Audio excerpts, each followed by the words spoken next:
1920 में अचानक भारत की तमाम मस्जिदों में दो पुस्तकें वितरित की जाने लगी। एक पुस्तक का नाम था कृष्ण तेरी गीता जलानी पड़ेगी और दूसरी पुस्तक का नाम था 19वीं सदी का लंपट महर्षि।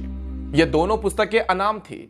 इसमें किसी लेखक या प्रकाशक का नाम तक नहीं था और इन दोनों पुस्तकों में भगवान श्री कृष्ण, हिंदू धर्म इत्यादि पर बेहद अश्लील, बेहद घिनौनी बातें लिखी गई थी। और इन पुस्तकों में तमाम देवी देवताओं के बाद इतने बेहद रेखा चित्र रेखाटे गए थे जिसे हिंदू अगर देख लेता तो उसका खून खौल के उठ जाता। और धीरे धीरे ये दोनों पुस्तकें भारत की हर एक मस्जिद में वितरित की जाने लगी। यह बात जब गांधी तक पहुंची तो गांधी ने इसे अभिव्यक्ति की स्वतंत्रता बताकर गौण कर दिया और कहा कि भारत में सबको अपने अपने विचार रखने का, अपने अपनी बातों को रखने का पूर्ण अधिकार है। फिर एक दिन अचानक 1923 में लाहौर स्थित राजपाल प्रकाशक के मालिक महाशय राजपाल जी ने एक पुस्तक प्रकाशित की जिसका नाम था रंगीला रसूल। उस पुस्तक के लेखक का नाम गुप्त रखा गया था और लेखक की जगह लिखा गया था दूध का दूध और पानी का पानी। हालांकि उस पुस्तक में असली लेखक पंडित चंपूपति थे जो इस्लाम के जाने माने विद्वान थे।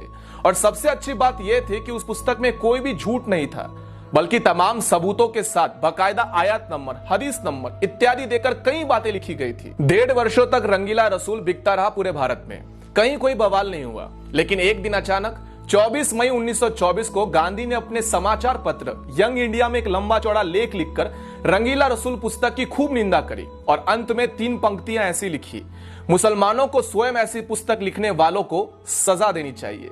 गांधी का यह लेख पढ़कर पूरे भारत के मुसलमान अचानक से भड़क गए और राजपाल प्रकाशक के मालिक महाशय राजपाल जी के ऊपर केवल 3 वर्षों में 5 बार हमले हुए। लेकिन गांधी ने एक बार भी हमले की निंदा नहीं की थी। मजे की बात यह है कि कुछ मुस्लिम विद्वानों ने उस पुस्तक रंगीला रसूल का मामला लाहौर उच्च न्यायालय यानी कि हाईकोर्ट में दायर किया।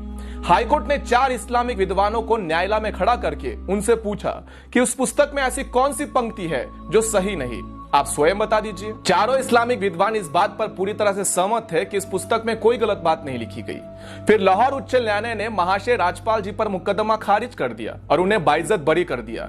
फिर उसके बाद 30 अगस्त 1924 को गांधी ने यंग इंडिया समाचार पत्र में एक और भड़काने वाला लेख लिखा और इस लेख में उन्होंने इशारों में ऐसा लिखा था कि जब व्यक्ति को न्यायालय से न्याय नहीं मिले तब उसे अपने आप प्रयास करके न्याय ले लेना चाहिए।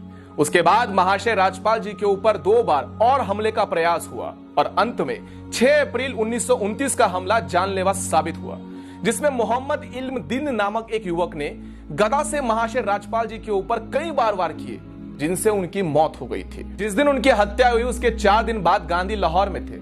लेकिन गांधी महाशय राजपाल जी के घर पर शोक प्रकट करने नहीं गए और ना ही अपने किसी संपादकीय में महाशय राजपाल जी की हत्या की निंदा की। उसके बाद अंग्रेजों ने मुकदमा चलाकर मात्र 6 महीनों में महाशय राजपाल जी के हत्यारे इल्म दिल को फांसी सुना दी और वो भी इसलिए कि देश में हिंदू समाज जो था वो पूरी तरह से उबल रहा था और अंग्रेजों को लगा यदि उन्होंने जल्दी से फांसी नहीं दी तब अंग्रेजी शासन भी बर्खास्त हो जाएगा, खतरे में आ जाएगा। उसके बाद 4 जून 1929 को गांधी ने अंग्रेज वाइसरॉय को चिट्ठी लिखकर महाशय राजपाल जी के हत्यारे की फांसी की सजा को माफ करने की अनुरोध किया था। और इसके अगले ही दिन अपने समाचार पत्र यंग इंडिया में एक लेख लिखते हुए जिसमें गांधी ने यह साबित करने का प्रयत्न किया था कि हत्यारा तो निर्दोष है, नादान है, क्योंकि उसे अपने मजहब का अपमान सहन नहीं हुआ और उसने गुस्से में आकर यह हत्या करने का निर्णय ले लिया। दूसरी तरफ तब तक के जाने माने बैरिस्टर मोहम्मद अली जिन्ना ने भी लाहौर हाईकोर्ट के अंदर बाकायदा एक बैरिस्टर की हैसियत से इस मुकदमे में पैरवी करते हुए कहा था कि अपराधी मात्र 19 वर्ष का लड़का है, लेकिन इसने जो अपराध किया है वो बहुत ही बड़ा जघन्य अपराध है। इसके अपराध को कम नहीं समझा जा सकता, लेकिन इसकी आयु को देखते हुए इसकी फांसी को सजा को उम्र कैद में बदल देना चाहिए या फिर इसे काले पानी में जेल में भेज देना चाहिए। लेकिन अंग्रेजों ने 31 अक्टूबर 1929 को महाशय राजपाल जी के हत्यारे मोहम्मद इल्म दीन को लाहौर जेल में फांसी पर चढ़ा दिया था।